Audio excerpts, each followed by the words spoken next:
안녕하세요. 문병수 목사입니다. 오늘은 사도행전 27장 9절에서 26절 말씀을 가지고 광풍 앞에서란 제목으로 하나님의 은혜를 나누겠습니다. 먼저 사도행전 27장 9절에서 26절까지 말씀을 제가 읽겠습니다. 여러 날이 걸려 금식하는 절기가 이미 지났으므로 항해하기가 위태한지라 바울이 그들을 권하여 말하되 여러분이여 내가 보니 이번 항해가 화물과 배만 아니라 우리 생명에도 타격과 많은 손해를 끼치리라 하되 백부장이 선장과 선주의 말을 바울의 말보다 더 믿더라. 그 항구가 겨울을 지내기에 불편하므로 거기서 떠나 아무쪼록 베니스에 가서 겨울을 지내자 하는 자가 더 많으니 베니스는 그레데 항구라. 한쪽은 서남을 한쪽은 서북을 향하였더라. 남풍이 순하게 불매 그들이 뜻을 이룬 줄 알고 닷을 감아 그레데 해변을 끼고 항해하더니 얼마 안 돼서 성 가운데로부터 유라굴로라는 광풍이 크게 일어나니 배가 밀려 바람을 맞추어 갈 수 없어 가는 대로 두고 쫓아가다가 가우다라는 작은 섬 아래로 지나 간신히 거루를 잡아 끌어올리고 줄을 가지고 선체를 둘러안고 스르디스에 걸릴까 두려워하여 연장을 내리고 그냥 쫓겨가더니 우리가 풍랑으로 심히 애쓰다가 이튿날 사공들이 짐을 바다에 풀어버리고 사흘째 되는 날에 배의 기구를 그들의 손으로 내버리니라. 여러 날 동안 해도 별도 보이지 아니하고 큰 풍랑이 그대로 있음에 구원의 여망마저 없어졌더라. 여러 사람이 오래 먹지 못하였음에 바울이 가운데 서서 말하되 여러분이여 내 말을 듣고 그레데에서 떠나지 아니하여 이 타격과 손상을 면하였더라면 좋을 뻔하였느니라. 내가 너희를 권하느니 이제 안심하라. 너희 중 아무도 생명에는 아무런 손상이 없겠고 오직 백분이라. 내가 속한 바 곧 내가 섬기는 하나님의 사자가 어젯밤에 내 곁에 서서 말하되 바울아 두려워하지 말라. 내가 가이사 앞에 서야 겠고 또 하나님께서 너와 함께 항해하는 자를 다 내게 주셨다 하였으니 그러므로 여러분이여 안심하라. 나는 내게 말씀하신 그대로 되리라고 하나님을 믿노라.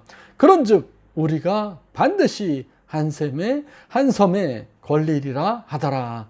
아멘. 사람들은 인생이 항해와 같다는 말을 자주 합니다. 그렇습니다.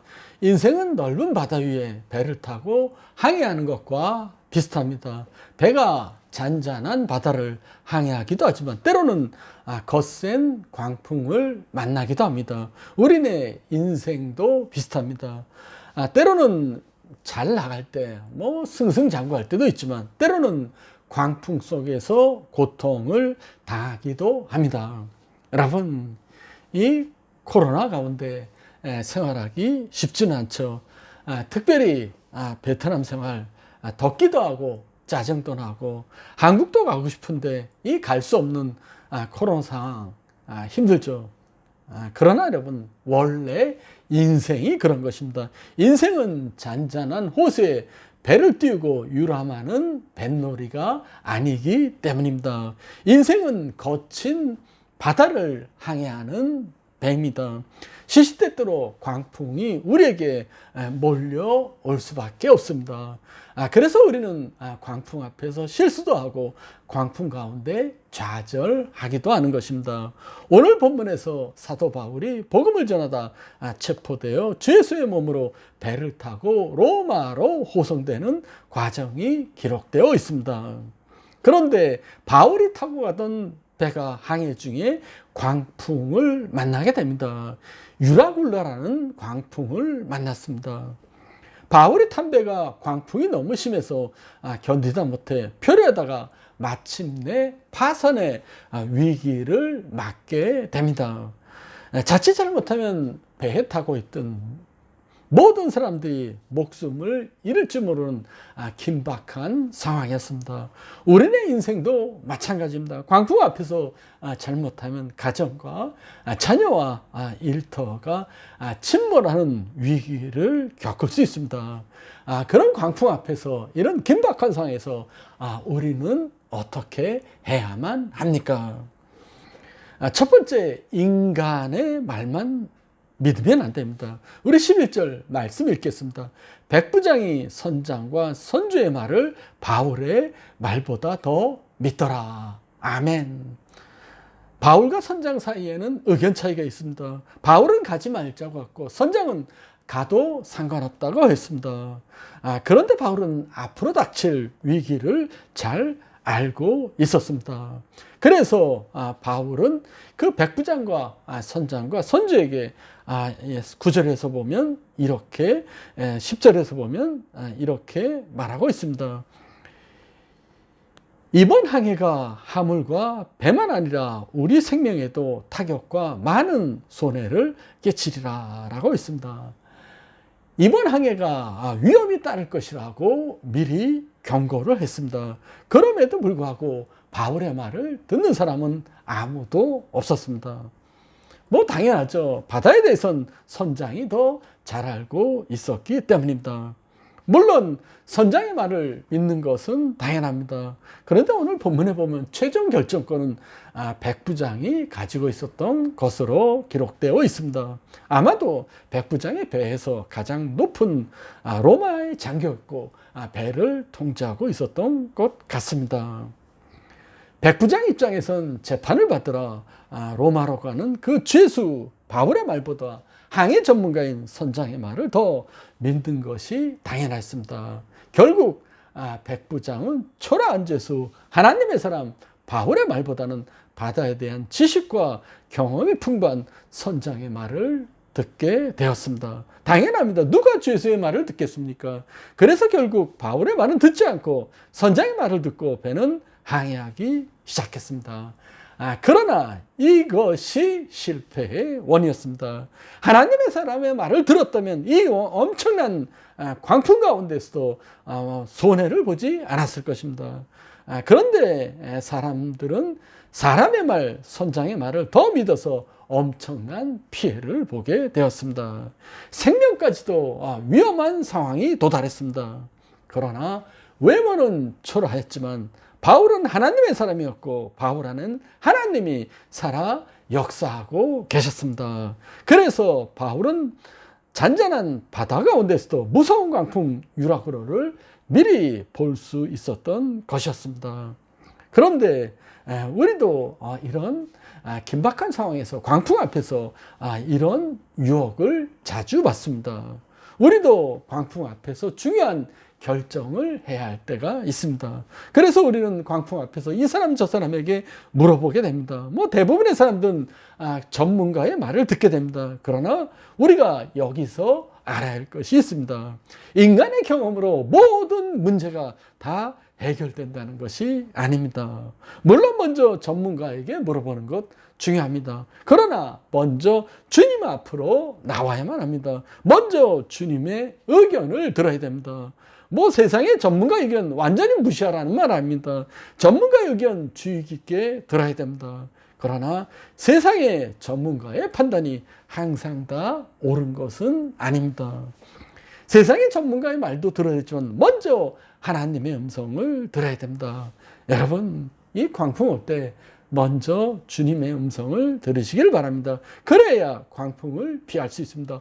어려울수록, 힘들수록 주님께 먼저 나와서 주님의 음성을 들어야 됩니다. 그러면 주님께서 여러분들의 모든 문제를 다 해결해 주실 것입니다.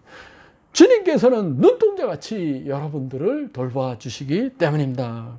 여러분, 이제는 사람의 말만 듣지 말고 하나님의 음성을 들으시길 바랍니다. 그러면 여러분들은 광풍 가운데서 절대로 흔들리지 않을 것입니다. 그리고 두 번째 우리가 알아야 할 것은 광풍 앞에서 때로는 기다림이 필요합니다.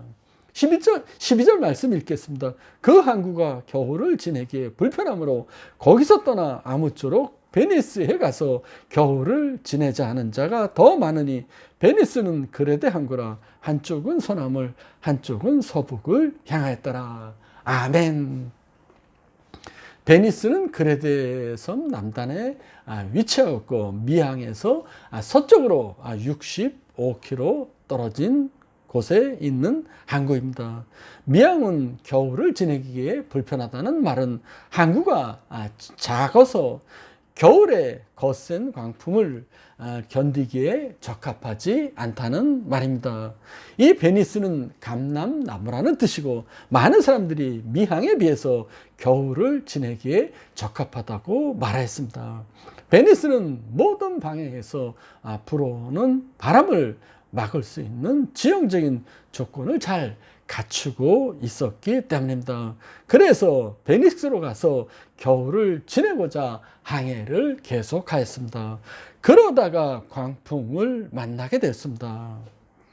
사도 바울 말대로 떠나지 말고 기다려야 했습니다. 바울은 광풍이 올 것을 알고 있었기 때문에 더 이상 가지 말고 기다리자고 말했습니다. 그러나 백부장은 가기로 결정하고 배는 결국 베니스로 떠났습니다. 그래서 광풍을 만나서 어려움을 겪게 되었습니다. 여러분, 인생의 광풍을 만났을 때 때로는 기다려야 합니다. 무조건 앞으로 가는 것이 상책은 아닙니다. 광풍 앞에서 기다리는 지혜도 필요합니다. 주님의 음성을 듣는 지혜가 필요합니다.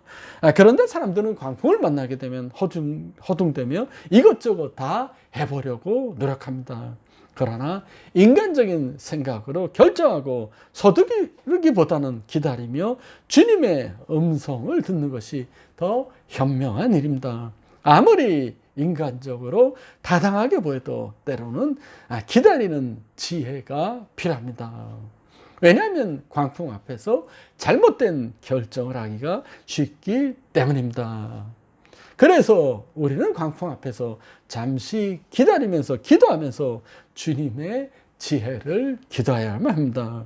여러분, 지금 혹시 광풍 앞에 있는 사람이 있습니까? 조금만 더 기다리시기 바랍니다. 때로는 기다리는 것이 더 안전할 때가 있습니다.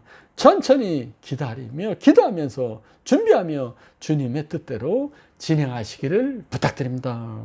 여러분, 이 광풍은 기다리며 기도하라는 신호입니다. 기다리며 기도하며 과거를 돌아보고 미래를 생각하라는 주님의 신호입니다. 다시 한번 주님의 앞에 나와서 기도하며 영적으로 충만해지면 가라는 주님의 주님의 음성입니다. 그런데 대부분 사람들이 기다리는데 익숙하지 못합니다. 특별히 우리나라 사람들 빨리빨리 하면서 잘 기다리지 못합니다. 그러나 광풍이 지나갈 때 광풍이 지나도록 기다리는 것이 현명할 때가 많이 있습니다. 여러분, 주님이 멈추라는 사인이 오면 멈춰야만 합니다. 주님이 가라고 하면 그때 가야 합니다. 여러분, 주님이 멈추라고 할 때는 다 이유가 있다는 것을 알고 여러분, 광풍 앞에서 때로는 기다리며 기도하며 하나님의 인도를 구하시길 부탁드립니다. 여러분, 혹시 이 일이 생각한 대로 잘 진행되지 않고 있는 사람이 있습니까? 아무리 노력해도 앞으로 나아가지 않습니까? 여러분, 그러면 주님이 잠시 기다리라는 신호입니다. 조금 힘들지만 광풍이 지나갈 때까지 기다리시길 바랍니다. 너무 걱정하지 마십시오. 주님께서는 더 좋은 길을 예비하고 계시기 때문입니다. 여러분, 이 자동차는 계속 달리기만 하면 반드시 문제가 일어날 수밖에 없습니다. 때로는 잠시 멈춰서 엔진도 점검해야 하고 휘발유도 넣어야만 합니다.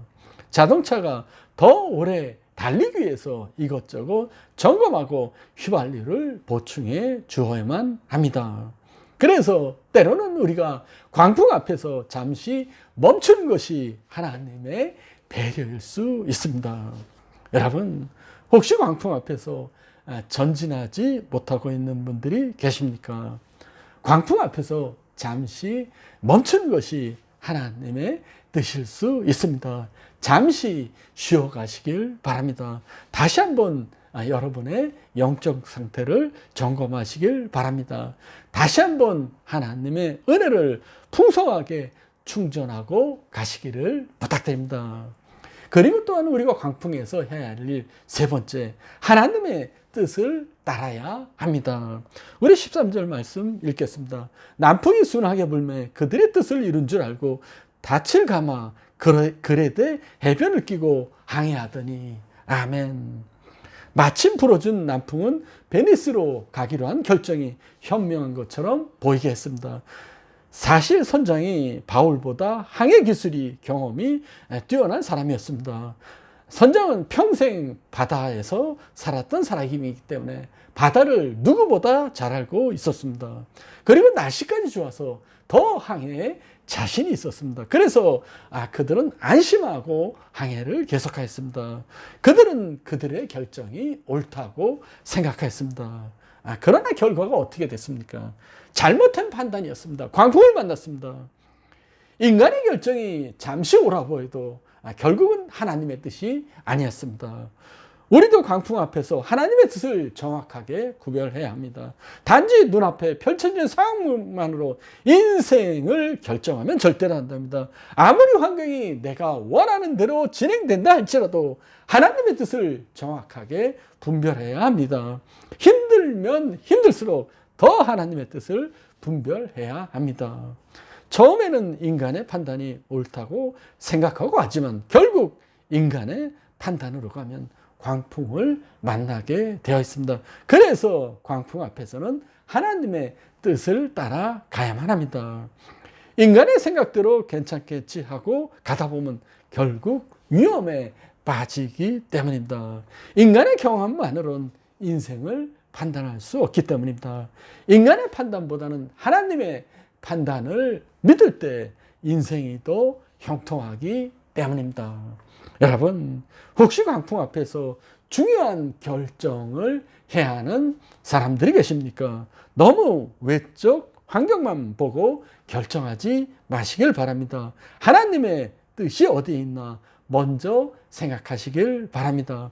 아무리 주변 환경이 나에게 유리하게 전개된다 할지라도 하나님의 뜻이 아니면 절대로 앞으로 나가면 안 됩니다. 하나님의 뜻을 따라 결정하시길 바랍니다.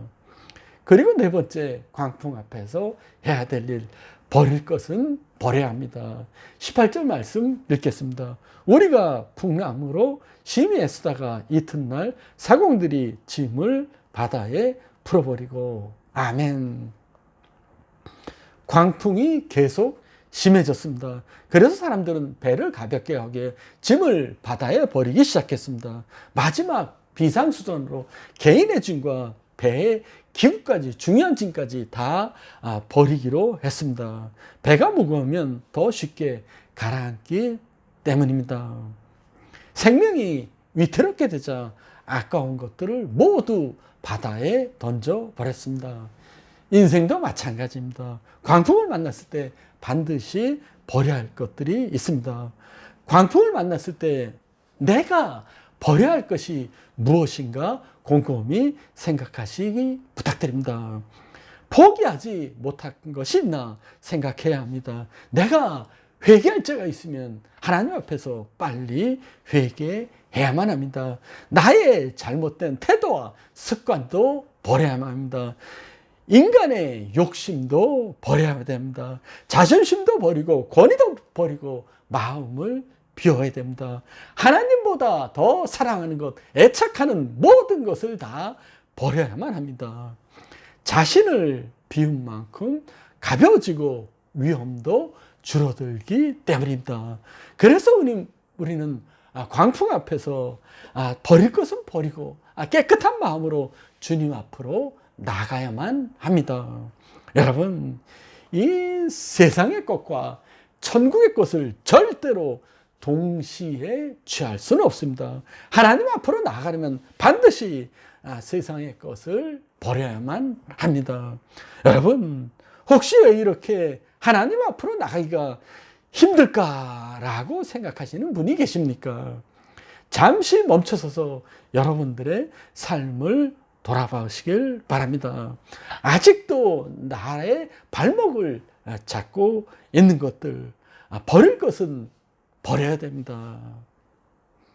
여러분, 이제 주님 앞으로 가는데 방해하는 모든 것을 다 버리고 가벼운 몸으로 주님 앞으로 나아가시길 부탁드립니다. 그리고 광풍 앞에서 긴급한 상황에서 해야 할 다섯 번째, 약속의 말씀을 믿어야만 합니다. 25절 말씀 읽겠습니다. 그러므로 여러분이요, 안심하라. 나는 내게 말씀하신 그대로 되리라고 하나님을 믿노라. 아멘. 광풍 앞에서 모든 사람이 두려워가 있을 때 바울은 하나님께서 주신 말씀을 의지하여 사람들을 위로하고 있습니다. 바울은 죄수의 몸이었지만 하나님의 말씀에 의지해서 담대히 말씀을 외치고 있었습니다. 여러분, 이 예수 믿는 사람도 세상에 살아가다 보면 광풍을 만날 수 있습니다. 이 코로나 예수 믿는 사람만 피해갑니까? 절대로 그렇지 않습니다. 하나님을 믿는 사람도 광풍을 피할 수는 없습니다. 그러나 광풍 앞에서 너무 두려워하면 안 됩니다. 광풍 때문에 평안을 잃어버리면 절대로 안 됩니다. 광풍 가운데서도 반드시 살아날 길이 있기 때문입니다. 여러분, 혹시 광풍 가운데 계신 분이 계십니까? 절대로 포기하거나 절망하지 마시길 부탁드립니다. 바울처럼 주님의 약속의 말씀 믿고 초연하게 대처하시길 부탁드립니다. 광풍 앞에서 파도가 거스에게 일어나도 살아날 길이 반드시 있기 때문입니다. 주님이 우리를 구원해 주시기 때문입니다. 주님은 고난 가운데 있는 우리를 반드시 구해 주시기 때문입니다. 새벽이 가까울수록 어두움이 심해진 것처럼 힘들고 어려울수록 승리의 날이 가까이 오고 있다는 것을 알아야만 합니다. 그리고 또한 우리가 광풍 앞에서 세상 사람들과 같이 두려워하기보다는 이 두려움에 떨고 있는 세상 사람들을 말씀으로 안심시키고 그들을 주님 앞으로 인도해야만 합니다. 그래서 예수 믿는 사람들, 이 세상 사람들처럼 절대로 광풍 앞에서 우왕좌왕하면 안 됩니다. 여러분, 아직도 광풍 가운데 떨고 있는 많은 사람들이 호치민에 있습니다. 우리도 광풍 가운데서 어렵고 힘들지만 그러나 우리는 그리스도입니다. 우리는 예수님을 믿습니다. 하나님의 말씀을 믿습니다. 우리는 그래서 하나님의 말씀을 가지고 믿고 의지하여 그들을 안심시키고 구원의 길로 인도해야 할 책임이 있습니다. 여러분, 이 광풍 앞에서, 특별히 코로나 광풍 앞에서 우리도 힘듭니다. 그러나 우리 예수 믿는 사람입니다. 약속의 말씀을 믿는 사람들입니다. 올해 우리에게 주신 말씀이 있습니다. 보라, 내가 새 일을 행하리라 라고 했습니다. 이 약속의 말씀을 의지하고 여러분들의 가정과 자녀와 일터에 놀라운 새로운 기적이 일어나는 한 해가 되기를 기원합니다. 그리고 광풍 가운데 너무 두려워하고 흔들리지 말고 하나님께 주신 이 약속의 말씀을 믿고 의지하여 아직도 광풍 가운데서 떨고 있는 세상 사람들에게 격려하며 그들을 주님 앞으로 인도하는 여러분이 되시기를 주님의 이름으로 축원합니다. 감사합니다.